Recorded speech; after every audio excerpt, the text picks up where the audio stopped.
Mi novela favorita. Una versión sonora de la esencia de las obras literarias, patrimonio de la humanidad, seleccionadas y presentadas por Mario Vargas Llosa. Les habla Mario Vargas Llosa. Hoy tenemos para ustedes una de mis novelas favoritas, Nuestra Señora de París. Víctor Hugo, el padre del romanticismo francés, nació en Besanzón en 1802 y murió 83 años más tarde. Como poeta, dramaturgo, novelista, hombre público, pensador y conciencia de su época, dejó una huella profunda en el siglo XIX. Poeta precoz, antes de cumplir 20 años ya era famoso en Francia, donde había recibido toda clase de honores. Fue, acaso, el primer escritor profesional de la historia. Llevó a cabo una revolución en el teatro con el estreno de Hernani y al mismo tiempo sus novelas, en especial Nuestra Señora de París y Los Miserables, hicieron de él uno de los prosistas más leídos de todos los tiempos. Además de un escritor, Víctor Hugo se sintió un profeta y un director de conciencia que daba directivas morales, políticas, sociales y en su vejez hasta religiosas, pues para él un creador era alguien poseído de una aptitud visionaria. Hoy en día esta concepción del escritor nos parece narcisista e irreal, pero en el siglo XIX, y en gran parte por la energía con que Víctor Hugo la promovió, llegó a ser aceptada en todo el mundo occidental. Nuestra Señora de París, escrita cuando Víctor Hugo tenía 28 años, cuenta la infortunada vida de Quasimodo, un ser deforme y desgraciado que vive entre las gárgolas, los torreones y los túneles del más ilustre monumento arquitectónico de Francia, la catedral. La novela es también la historia de esa institución, símbolo y centro neurálgico de París, a la que Víctor Hugo exalta, enriqueciendo su mitología y asociándola de tal modo a su novela, que desde entonces millones de turistas visitan Notre Dame, no solo para admirar su simetría y sus piedras, sus cuadros y tapices y sus altares, sino también porque allí vivió Quasimodo, el campanero sordo y monstruoso que se enamoró de la bella gitanilla Esmeralda, injustamente acusada de brujería, y porque allí flota todavía la maligna silueta del archidiácono Claude Frollo, que asusado por una pasión sacrílega inflige a Esmeralda las crueldades más infames. Nuestra Señora de París es una soberbia recreación del París medieval, con sus bárbaras ceremonias en las que la chusma se divertía asistiendo a las ejecuciones públicas, donde había todo un barrio, la Corte de los Milagros, que era ciudadela de criminales y de poetas, y donde en la fiesta de los tontos se elegía a un papa o príncipe de la estupidez. Y ahora vamos a escuchar Nuestra Señora de París. Reconstruyamos en nuestras mentes el París del siglo XV. Subamos a la cumbre de una de las dos torres de ese sublime y majestuoso monumento que es hasta hoy la Catedral de Nuestra Señora de París. Llegaremos jadeantes a estas alturas y observaremos el movimiento de gentes que van mezclándose con un panorama de tejados, chimeneas, plazoletas y campanarios. El río Sena, alegre y dorado, lo entrecruza todo, luciendo sus numerosos puentes y sus barcos. Apreciemos esta ciudad homogénea, producto arquitectónico e histórico de la Edad Media. Esta crónica escrita en piedra, apasionada, primitiva, refinada y sangrienta. Escuchemos el concierto de campanarios, alados y ligeros, junto con el murmullo de 500,000 de habitantes. Es una hermosa mañana de domingo. Si miramos directamente hacia abajo, veremos que un paquete ha sido abandonado en una grada del atrio de Nuestra Señora. Si estuviéramos más cerca, lo escucharíamos llorar. Pronto, un grupo de beatas se arremolina alrededor del insólito bulto. ¿Qué es eso? ¿Un niño? Mira, tiene un solo ojo. Y joroba. Cállate ya, chillón. Imagínate tener que amamantar a este género. Preferiría dar de mamar a un vampiro. Miren ese colmillo que le sale del hocico. Es un demonio. Sí. Se acerca al grupo un joven sacerdote que aparta silenciosamente a las curiosas y toma al extraño recién nacido en sus brazos. Adopto a ese niño, Dice el sacerdote, y arropando al jorobadito en su sotana entra al claustro. Él es uno de los sacerdotes de esta catedral. Se llama el padre Claudio, y aquella deforme criatura lo ha conmovido por su desamparo, su deformidad, su abandono. Al día siguiente bautiza a este hijo adoptivo llamándolo Quasimodo, por ser el día de este beato del santoral. Con el tiempo, la iglesia de Nuestra Señora se va convirtiendo en todo el universo de este jorobado, que no encuentra felicidad más grande que colgarse de las cuerdas de las campanas y quedarse suspendido dentro de ellas, haciéndolas sonar infinitamente. Este deleite lo va dejando sordo y con esto también mudo, o casi mudo. Y así, pues pasan más o menos 16 años. Y ahora estamos al mediodía del 6 de enero de 1482. Un bullicio general reina en las calles de París. Es la celebración de la fiesta de los locos. Hace falta elegir un papa de los locos y el populacho ha elegido al hombre con la mueca más espantosa, o más bien, al hombre que es todo él una gran mueca, un gigante roto y mal recompuesto, Quasimodo. Quasimodo está de pie, triste y serio, dejándose admirar y coronar con una tiara de cartón. Lo suben sobre unas improvisadas andas y lo pasean por calles y plazas. Al anochecer, la gran turba desemboca en la plaza de Greve. Allí se arremolina un gran gentío alrededor de una fogata. Están observando maravillados a una hermosa gitana que está bailando. Quasimodo queda perplejo y fascinado ante este ángel que danza al ritmo de una pandereta. La jovencita es vivaz y lleva unos vestidos de 1000 colores. Quasimodo tiene la boca abierta. Sobre los desnudos hombros morenos de Esmeralda se posa su largo cabello negro. Sus ojos no dejan de emanar fuego y Quasimodo siente que ella lo mira. Pero hay alguien especial entre el público. Es el sombrío sacerdote Claudio, el padre adoptivo de Quasimodo. Él es ahora archidiácono de Nuestra Señora de París, la catedral. No le gusta el número, pero observa a la joven con atención.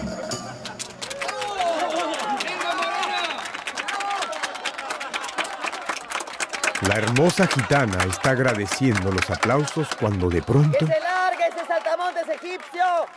¡Otra vez tú, hija de Egipto! ¡Ladrona de niños! ¡Maldita seas, gitana! ¡Maldita gitana! ¡Ya cállate, loca! ¡Deja que nos divierta la gitana! Hace 15 años que estoy aquí sufriendo y rezando.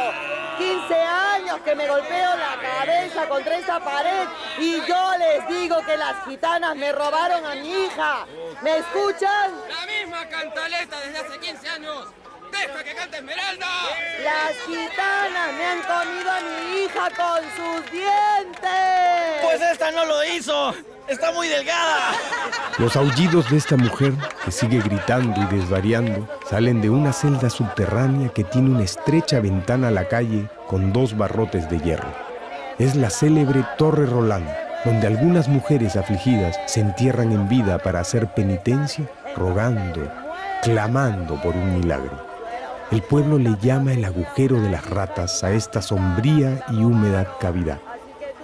Quien ahora ocupa esta cueva es una mujer a quien llaman la Sachet.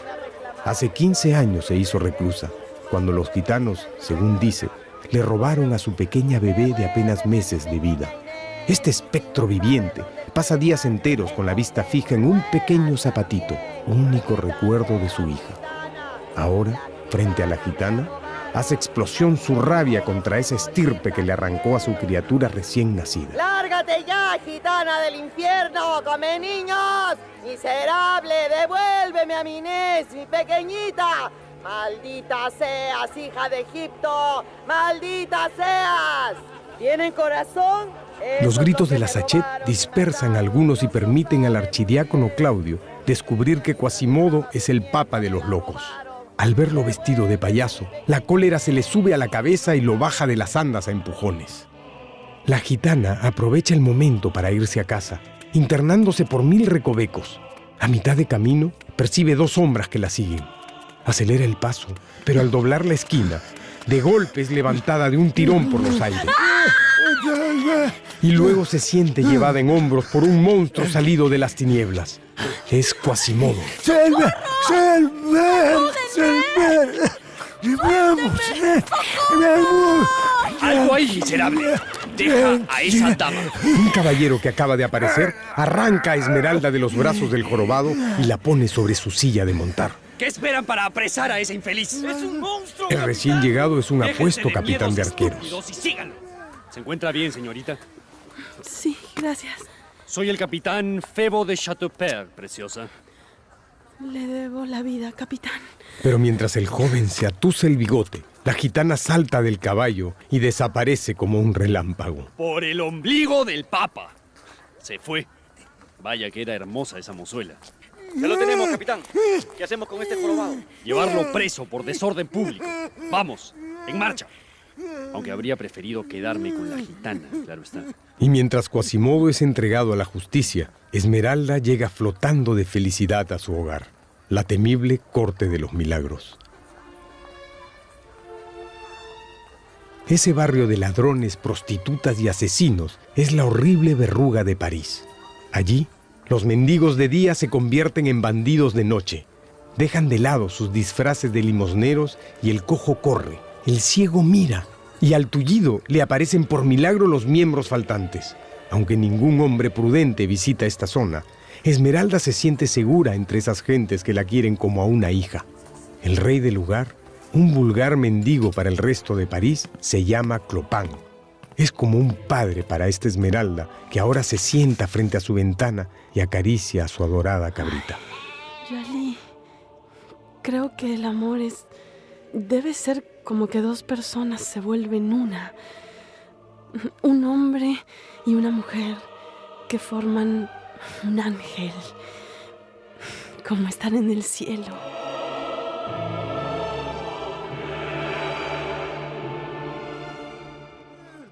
Al día siguiente, el jorobado debe recibir azotes por su osadía de la noche anterior.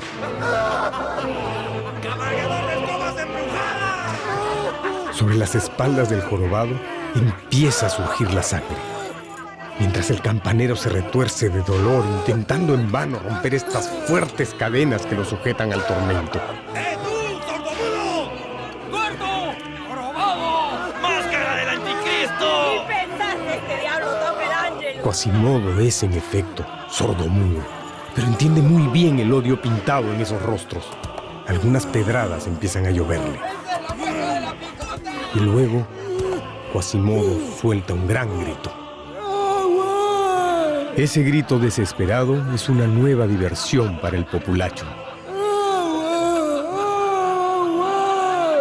¡Toma, maldito sordo! Grita un joven y le lanza una piedra.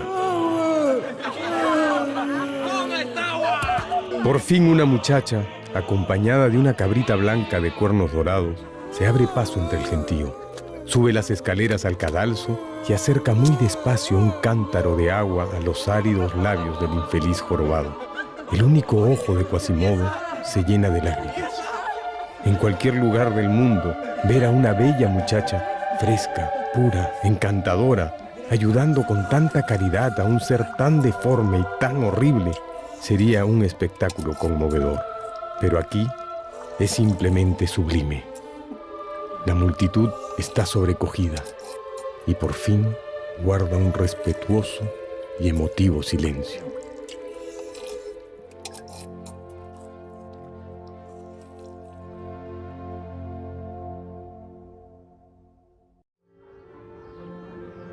Han transcurrido 2 meses desde que Quasimodo fue azotado públicamente en la plaza de Grève. 2 meses también desde que la gitana Esmeralda, en un gesto de compasión, le diera un poco de agua para menguar su agonía. Desde entonces, algo extraño sucede con el repicar de las campanas de Nuestra Señora. Suenan distraídas, mustias, tristes, tal vez enamoradas.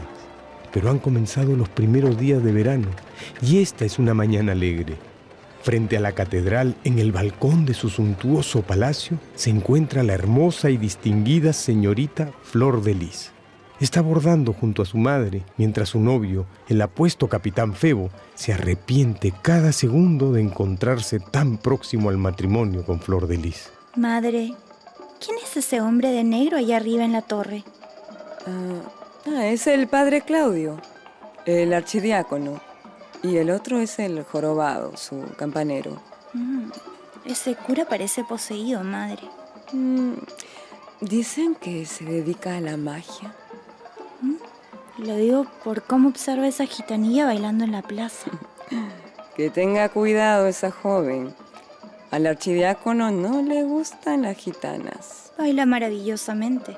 Febo, ¿no es esa la gitana que salvaste hace 2 meses de manos de una docena de ladrones? Podría serlo. En la mirada del capitán Febo arde el deseo por poseer a esa criatura exótica. Y sabe cómo hacerlo. Sabe cómo cortejar a una mujer de una condición social inferior. Sabe cómo rendir las resistencias y pudores de una gitana.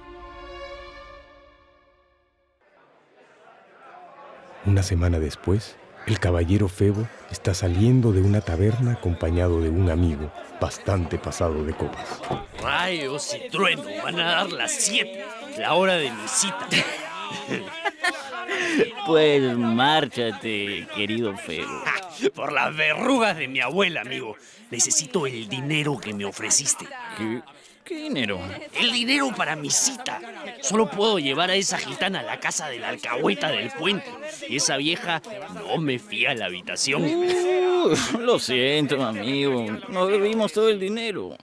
Ni un triste cuarto para... ¿Para el cuarto? Ni un triste cuarto para el cuarto. Nada de nada. Nada que no quieras seguir gastando en la taberna. Adiós y buena suerte, capitán Febo. Ojalá te ahorquen con las tripas de tu abuela y termines tan borracho que te recoja la carreta de la basura.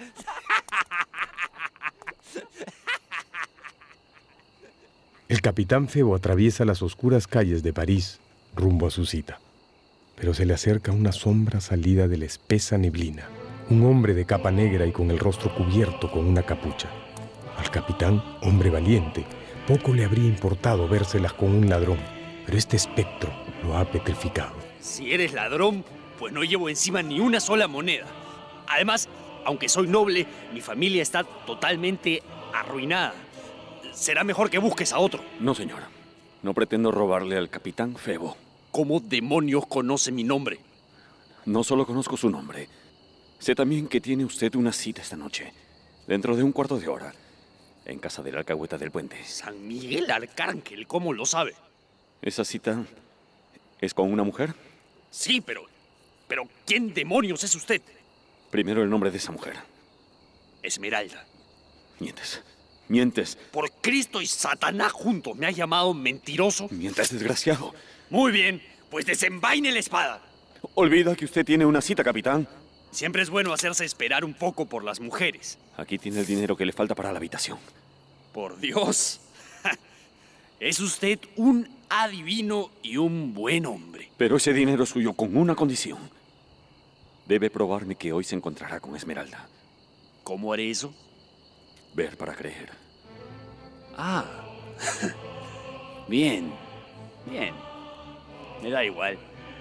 Lo dejaré esconderse en la habitación. Sígame usted. A fe mía que es usted muy extraño, señor. No sé si es Miser Diablo en persona o algún enviado suyo, pero por esta noche seamos buenos amigos. Y mañana le pagaré las deudas, las de la bolsa y las de la espada. El misterioso hombre de la capa se esconde en un rincón de la habitación alquilada por el capitán. A los pocos minutos lo ve aparecer acompañado por la bella Esmeralda. Deben creerme si les digo que todo él tiembla de rabia al ver a los amantes sentados muy juntos sobre un arcón de madera. La joven Esmeralda no se atreve a mirar de frente al capitán y habla tan suave que al encapuchado se le hace difícil escuchar lo que esos dos amantes se están diciendo. Le ruego que no me desprecie, señor Febo. Está muy mal lo que estoy haciendo. ¿Despreciarte, mi bella niña? ¿Por qué habría yo de despreciarte? Por venir con usted hasta aquí. Más bien debería odiarte por haberme hecho rogarte tanto. Dime que no te soy indiferente. No, eso... Yo lo amo, señor.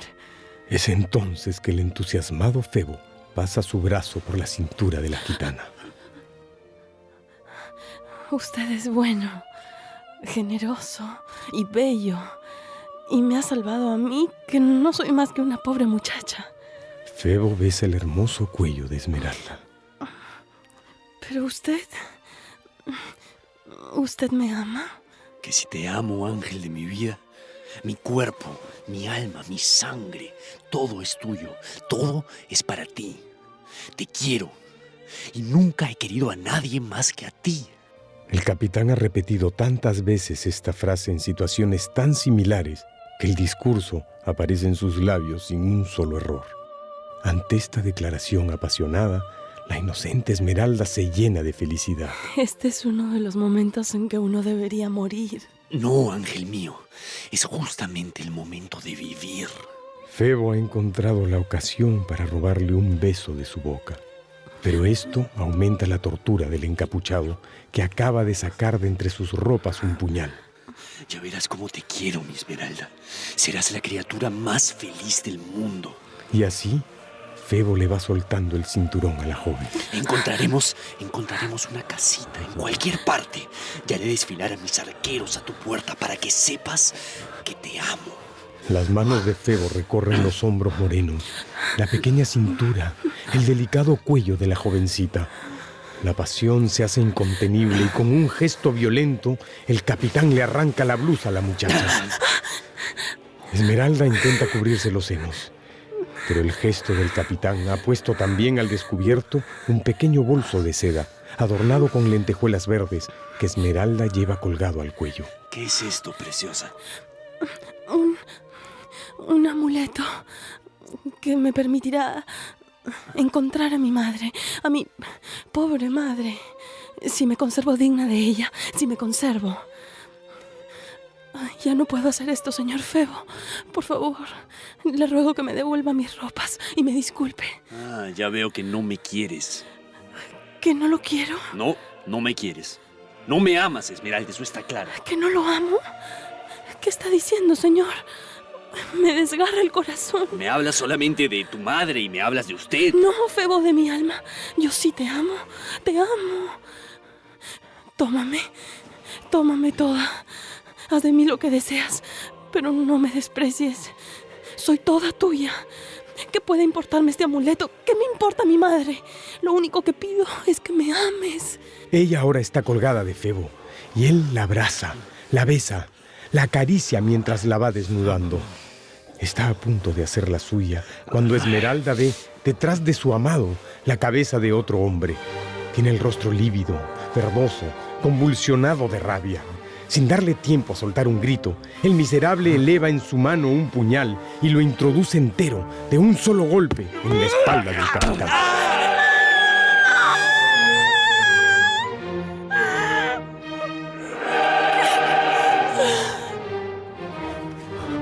Esmeralda se desvanece y cae junto al cuerpo ensangrentado de Febo. Entonces el encapuchado se acerca a la joven inconsciente y la besa con pasión. Luego el encapuchado se asoma a la ventana de la casa del puente y, sin pensarlo dos veces, se lanza de cabeza al río Sena.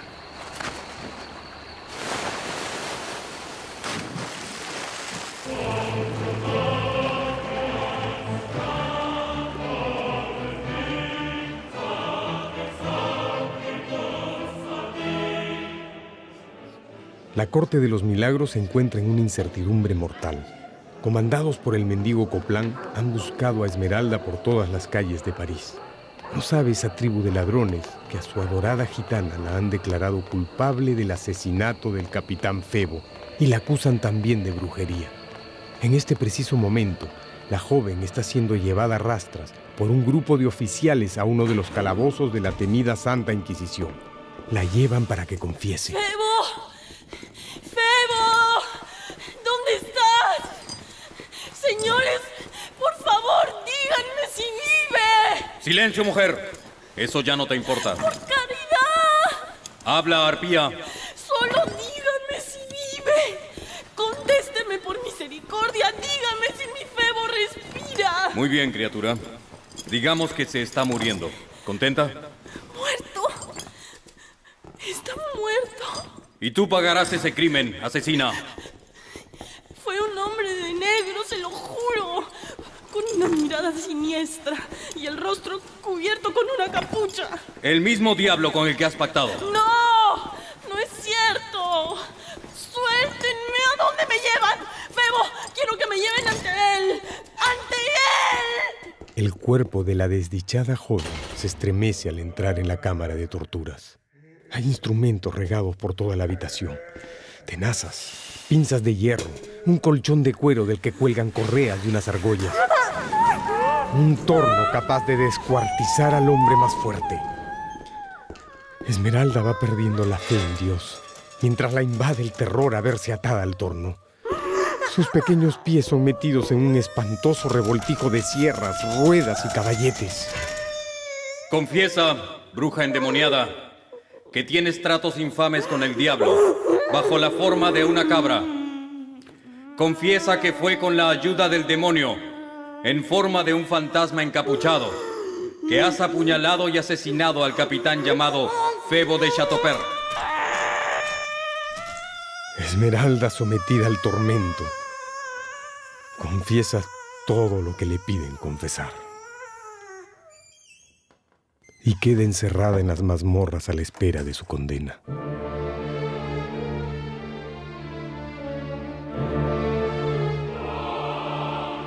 Fría como la noche, como la muerte, sin ningún rayo de luz en sus ojos, partida en dos, cargada de cadenas, acurrucada junto a un montoncito de paja. En esa celda, la gitana ya no es capaz de distinguir entre la vigilia y el sueño, entre el sueño y la realidad. Hasta que un día, o quizás una noche, pues día y noche tienen el mismo color en este sepulcro, las cerraduras de su jaula se abren. ¿Quién está ahí? ¿Estás preparada para morir, gitana? ¿Será pronto? Mañana. ¿Qué más les da hacerlo hoy mismo? ¿Tan desgraciada eres? Tengo mucho frío. Porque solo me dan oscuridad. Yo te puedo ayudar a huir, pequeña. ¿Quién es usted? El hombre alza su capucha. Es el archidiácono, el padre Claudio. Y la muchacha reconoce en esa mirada siniestra al culpable de la leve cuchillada y de su desgracia.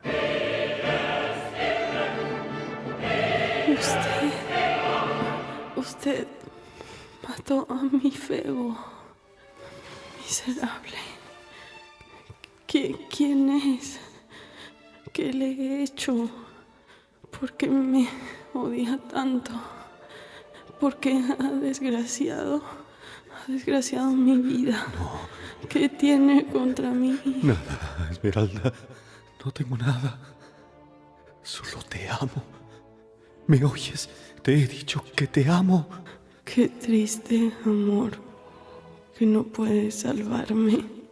Es el amor de otro condenado, Esmeralda. Escúchame, muchacha. Antes de conocerte, yo era feliz. Pero un día te vi por mi ventana. Bailabas en la plaza tan hermosa que el mismo Dios te habría preferido a la mismísima Virgen. Tienes una belleza sobrenatural. Sé que eres una trampa del demonio y que has llegado para perderme, pero... No se me acerque, no me toque, porque ha matado a mi Febo. No vuelvas a pronunciar ese nombre. Él nos ha perdido. Ten piedad de mí, muchacha. Te crees desdichada, pero no sabes lo que es la desgracia. Amar a una mujer, ser sacerdote, archidiácono de esta catedral, ser odiado por ti y amarte con todas mis fuerzas. con todas las fuerzas de mi alma, poner en riesgo mi reputación y mi salvación. Lamentar todos los días no haber sido rey, emperador, arcángel o Dios mismo para poder someterme a tus pies como el menor de tus esclavos. Compadécete de mí, gitana, te lo ruego. Si tienes corazón, no me rechaces. Es que te amo y te puedo salvar y yo te puedo ayudar a huir. Podemos ser felices juntos. ¿Dónde está Febo? Otra vez él. Está muerto, muchacha. Muerto y enterrado. ¿Muerto? Sí. ¿Está muerto? Dice. Sí. Entonces, ¿por qué me hablas de vivir? Vete, monstruo. Vete, asesino. Déjame morir. Ser tuya. Jamás. Nada. Ni siquiera el infierno sería capaz de unirnos.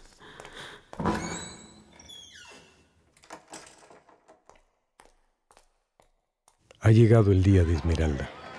Una carreta la está llevando al atrio de Nuestra Señora, donde se encomendará a Dios por sus pecados. Luego la llevarán a la Plaza Gref, donde le espera la horca.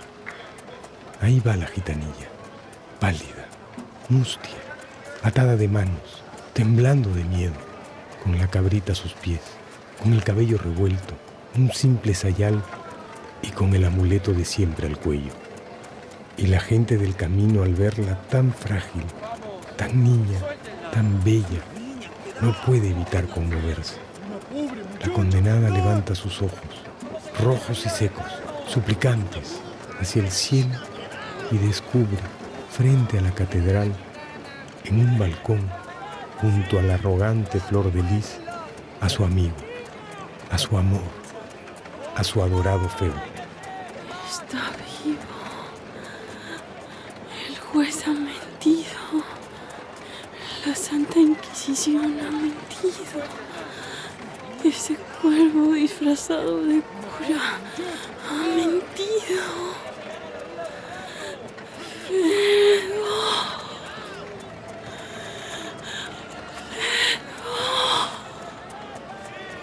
La gitanilla trata de extender sus brazos hacia él, pero están atados.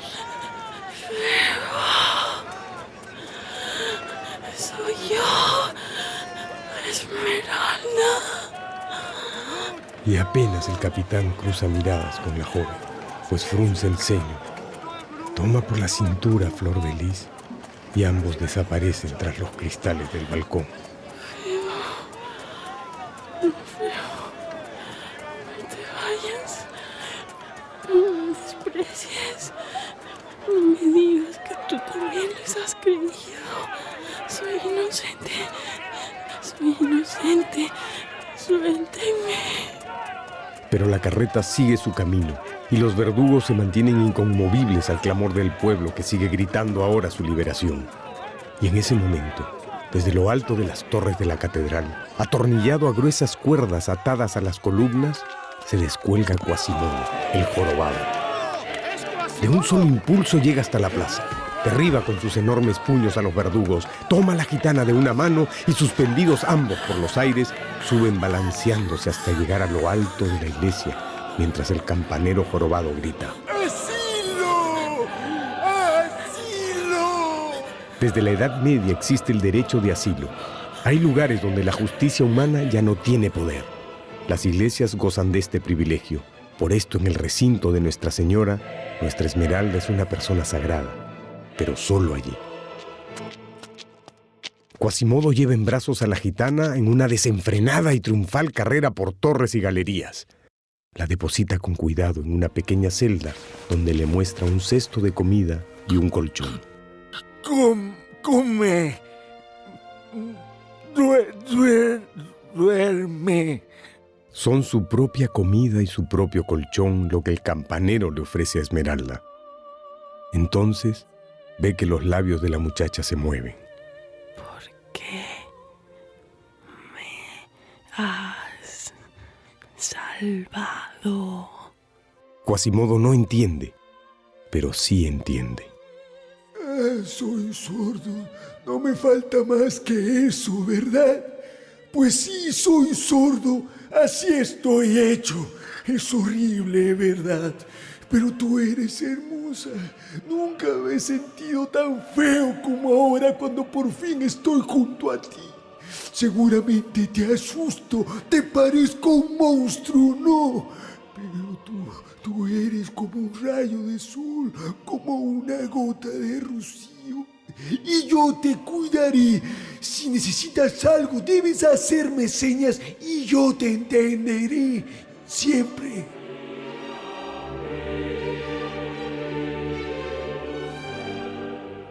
Y así comienzan a pasar los días y Esmeralda va perdiendo el miedo al horrible jorobado, mientras éste la cuida como la joya más preciada.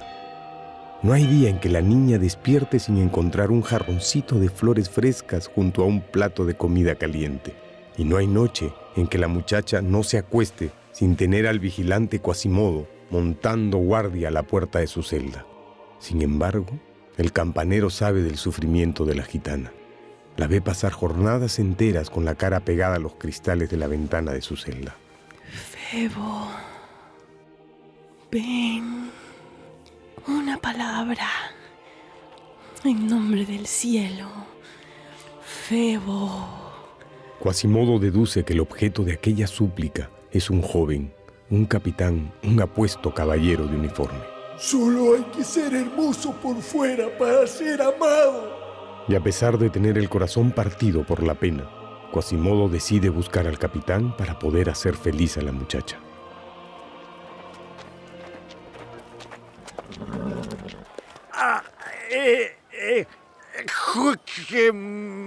Señor capitán. Sí, catedral. Gitana te quiere. Te quiere. Lárgate, animal. Y dile a esa gitana que se vaya al diablo, que ya no me interesa, que voy a casarme. Quasimodo no escucha ni entiende sus palabras, pero comprende su amargo significado. Más aún cuando el capitán arremete contra él con su caballo y luego se aleja indiferente. No entiendo. Yo daría todo porque alguien me ame. Durante estos días, el archidiácono se ha recluido en su habitación y arde de deseos de tomar posesión de la gitana que le ha desgraciado la vida. Pero el jorobado no deja a la muchacha ni a sol ni a sombra, y el cura teme su fortaleza y su furia. Pero no se resigna a vivir espiándola, no soporta ver a su amada Esmeralda al lado del jorobado, no tolera la sumisión y la obediencia de su campanero, la ternura con que el miserable sordo la contempla. Está claro que Claudio está celoso de Quasimodo, y amargo y meditativo, camina de un lado al otro por los techos de la catedral de Nuestra Señora de París, repitiendo fatales palabras. Si no es mía, si no llega a ser mía, pues no será de nadie.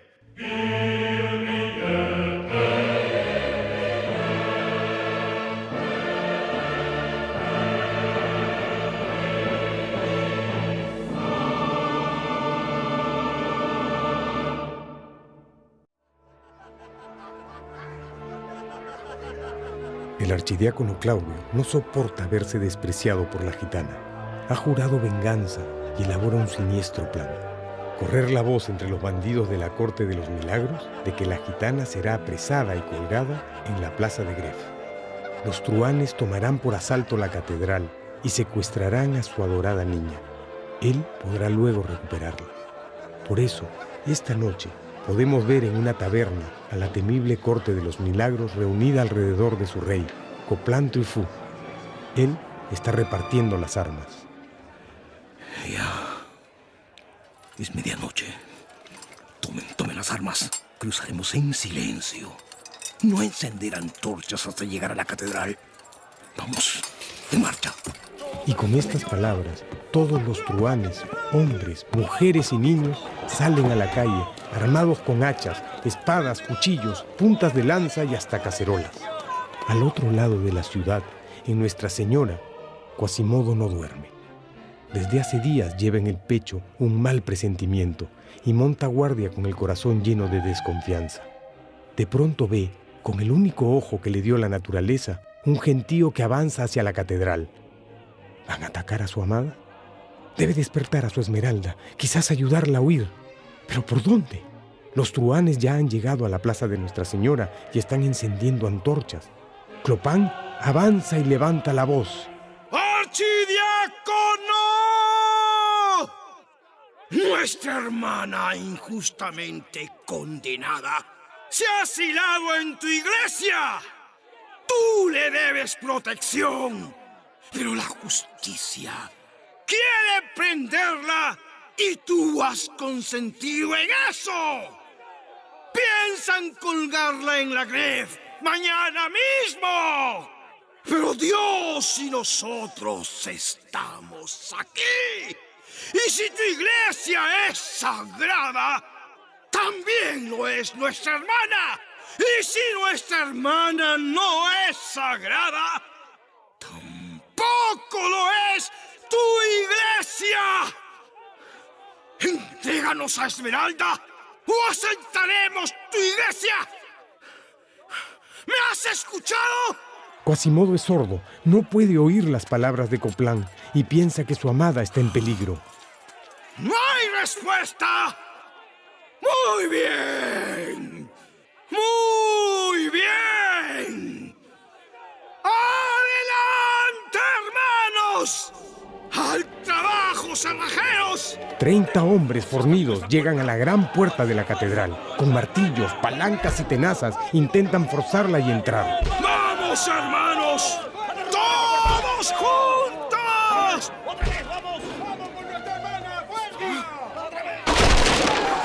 ¡Esto sí que es magia!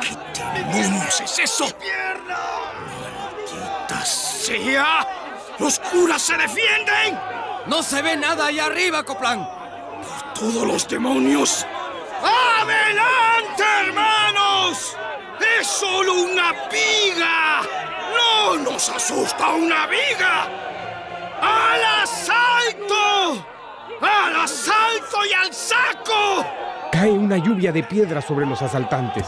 El atrio se va llenando de heridos que yacen sobre un mar de sangre. Los vándalos están asustados, pero Coplan alienta a su tropa. ¿Ah? ¿Es el campanero Quasimodo? ¡Él nos ataca! ¡Vamos! ¡Todo el oro de allá adentro será nuestro! ¡Es un solo hombre contra todos nosotros! Con esto, la furia se apodera de esa muchedumbre. Los hombres, ahora llenos de rabia, traen escaleras, multiplican las antorchas y al cabo de pocos minutos, Quasimodo está acorralado por una turba a punto de alcanzar lo más alto de las torres. El jorobado piensa que quieren matar a su Esmeralda y por eso pide al cielo un milagro mientras se retuerce de ansiedad, desesperado. Y el milagro se hace presente. Las tropas reales al mando del capitán Febo han llegado para hacer cumplir las órdenes del rey, proteger a su catedral, exterminar a los alzados y colgar a la bruja. Los truhanes tratan de huir, pero los soldados los van ensartando uno a uno con sus lanzas y espadas. Clopin acaba de morir alcanzado por un tiro de arcabuz.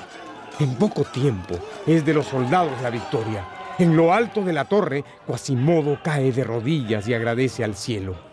Luego echa a correr a la celda de su adorada gitana, pero encuentra su dormitorio vacío.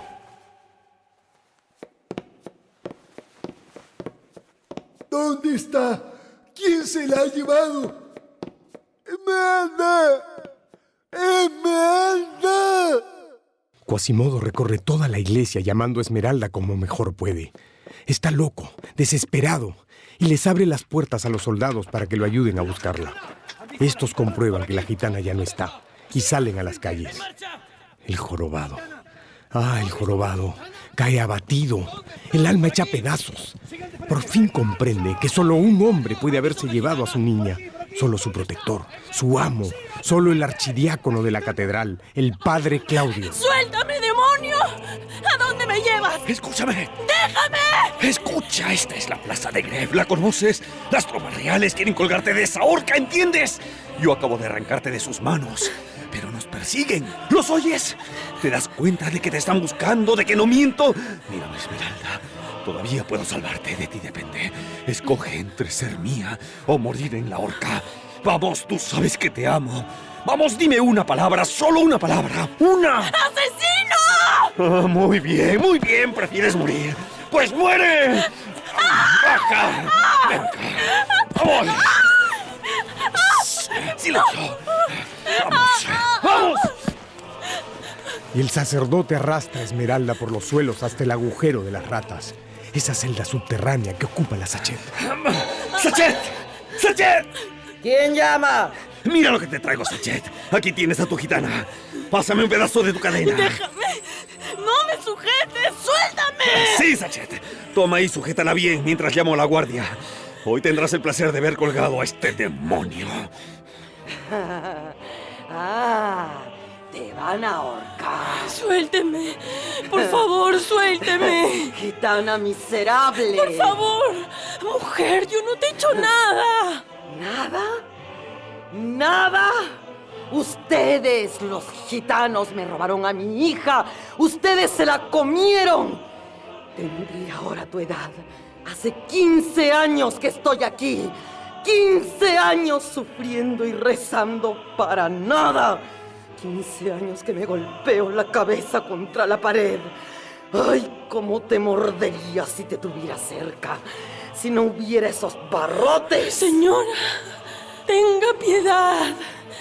Ya vienen por mí. Sálveme. No permita que me cuelguen. Devuélveme a mi hija entonces. Mira, mira. Este es su zapatito. Todo lo que me queda de ella. ¿Sabes dónde puede estar el otro? Si lo sabes, dímelo. Que aunque estuviera al otro lado del mundo, yo iría a buscarlo andando de rodillas. Esmeralda ve el zapatito bordado y con la mano que le queda libre va sacando de ese bolsito de lentejuelas verdes que lleva colgado al cuello un zapatito idéntico al que sostiene la Sachet. Me lo dieron. Las gitanas me lo dieron con este papelito. Mire lo que dice. Cuando encuentres el otro par, tu madre te tenderá sus brazos. ¡Dios mío!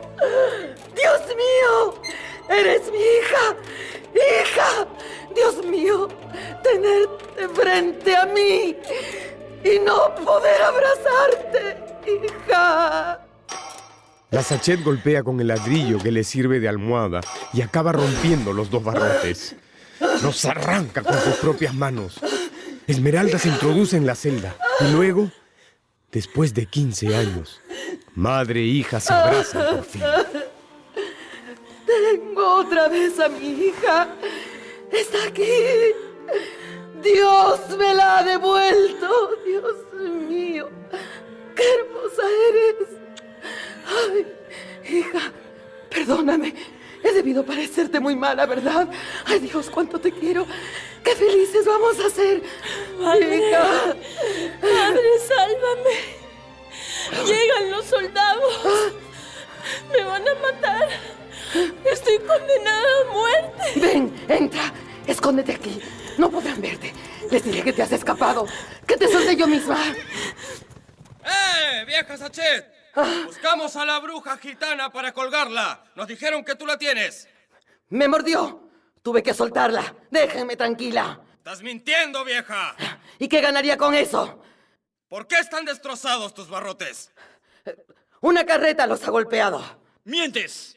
Estos barrotes están doblados hacia afuera. Se lo juro, señor. Una carreta los rompió. Capitán Febo, conviene buscar al otro lado del río. Esmeralda sale de golpe de su escondite y grita: ¡Febo! ¡No! ¡Febo! ¿Dónde estás? ¡Soy yo! ¡Tu Esmeralda! ¿Quién grita? No, váyanse. Aquí no hay nadie. ¡Muévete, vieja! Se lo suplico, señor. No se la lleve. Es mi hija. Es mi hijita perdida. ¡Socorro! ¡Socorro! ¡Que alguien me ayude! ¡Ay, madre! ¡Madre! ¡Defiéndeme! ¡Vienen por mí! ¡Madre, no ¡No dejes que me lleven! ¡No dejes que me maten!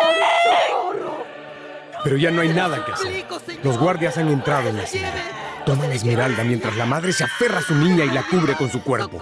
Pero estos hombres conmovidos deben cumplir las órdenes del rey. El sol ya está saliendo y la plaza se llena de gente. Suben a madre e hija entrelazadas al cadalso. Esmeralda está atada de pies y manos. Cuando la Sachet ve llegar al verdugo, cuando ve que ese hombre acomoda una soga alrededor del cuello de su criatura, se abalanza sobre él como una fiera y lo muerde. ¡Afuera! La Sachet ha muerto. El verdugo toma a la gitana nuevamente. Desde lo alto de las torres de Nuestra Señora, un hombre sombrío contempla la escena. Es el archidiácono Claudio. Detrás de él avanza, silencioso, Quasimodo. Abajo y a lo lejos llega a ver a su Esmeralda con la soga al cuello. Luego ve al verdugo empujarla bruscamente y ve a su niña temblar por un instante demasiado largo para luego balancearse al final de la cuerda. El archidiácono Claudio, inexplicablemente, suelta una carcajada. Quasimodo no puede oír la risa del archidiácono, pero sí puede verla. Y se lanza sobre su amo, lo levanta por los aires y lo arroja al abismo. Todo lo que he amado ya está muerto.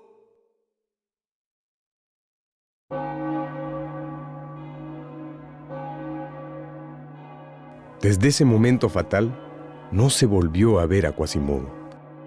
Algunos cuentan que en una fosa común se encontraron, años más tarde, 2 esqueletos. Uno de ellos extrañamente abrazado al otro. Un esqueleto era de mujer y tenía alrededor del cuello un bolsito de seda adornado con lentejuelas verdes. El otro esqueleto, que estrechamente abrazaba al primero, era de hombre y tenía una desviación en la columna vertebral. Su cabeza se unía directamente a los omóplatos y una de sus piernas era más corta que la otra. No presentaba, por otra parte, ninguna ruptura vertebral en la nuca. Era evidente que no había muerto ahorcado. Resultaba fácil, por eso, pensar que ese hombre había, pues, llegado vivo hasta la tumba. Y cuando se pretendió separarlos, el esqueleto se deshizo en polvo.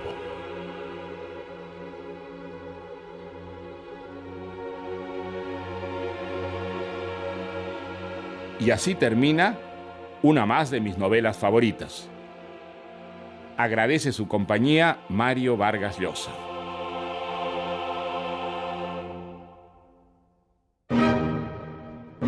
Mi novela favorita. La esencia de las más grandes obras literarias de la humanidad, seleccionadas y presentadas por Mario Vargas Llosa. Con Javier Valdés, Wendy Vázquez, Bruno Odar y Mario Velázquez. Adaptación de Mariana Silva Irigoyen. Dirección general, Alonso Alegría. Es una producción de Grupo RPP del Perú.